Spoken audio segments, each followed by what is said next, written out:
Little Golden Books, Disney Pixar Finding Nemo.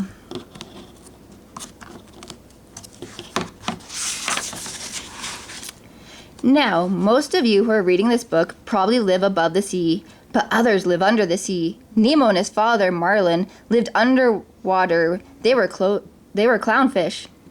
Because they were clownfish, they were small, but other fish were big. Marlin was scared of big fish, so he always kept Nemo close to him, tucked safely inside their little home.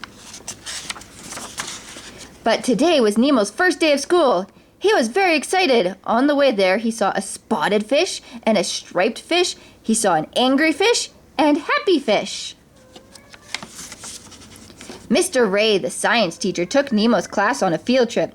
Nemo and his friends sneaked away and swam to the really deep water. Marlin chased after Nemo and scolded him. Nemo was angry that his father had embarrassed him in front of his new friends. So he swam and swam and swam way up to the surface of the ocean until he touched a boat.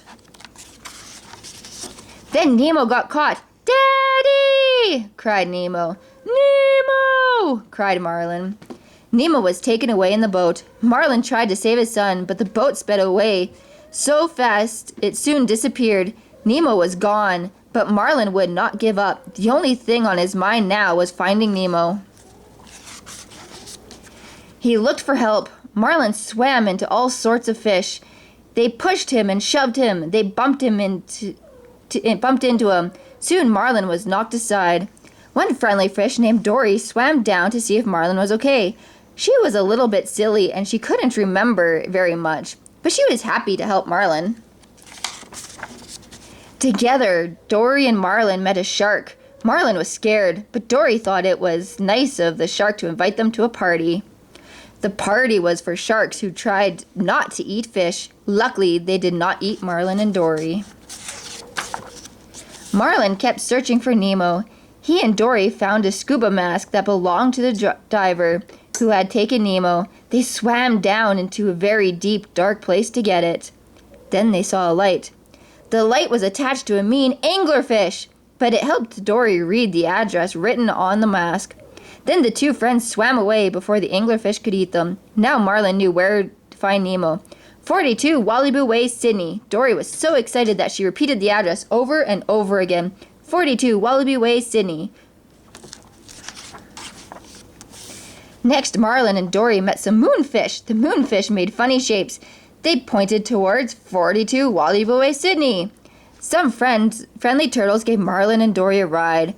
Marlin told the story of his search for Nemo, and the news spread across the ocean. Even Nemo heard about it at 42 Walibu Way, Sydney. He was very excited. He wanted to escape from the fish tank where he was trapped. Nemo's new friends were excited too. The little clownfish was bursting with pride. He had the bravest dad in the sea. Then a whale swallowed them, Marlin and Dory. Dory told Marlin he didn't need to worry, and she was right. The whale took them as close as he could to 42 Wallaby Way, Sydney. In fact, he took them all the way to Sydney Harbor. At last, a pelican named Nigel helped Marlin and Dory go straight to 42 Wallaby Way, Sydney. But it was too late. A little girl had grabbed Nemo. Marlin couldn't save him. Marlin was sad. He thought he would never see his son again. But Nemo had escaped. Dory found him. Father and son were overjoyed. And when they finally returned home, both Nemo and Marlin were heroes.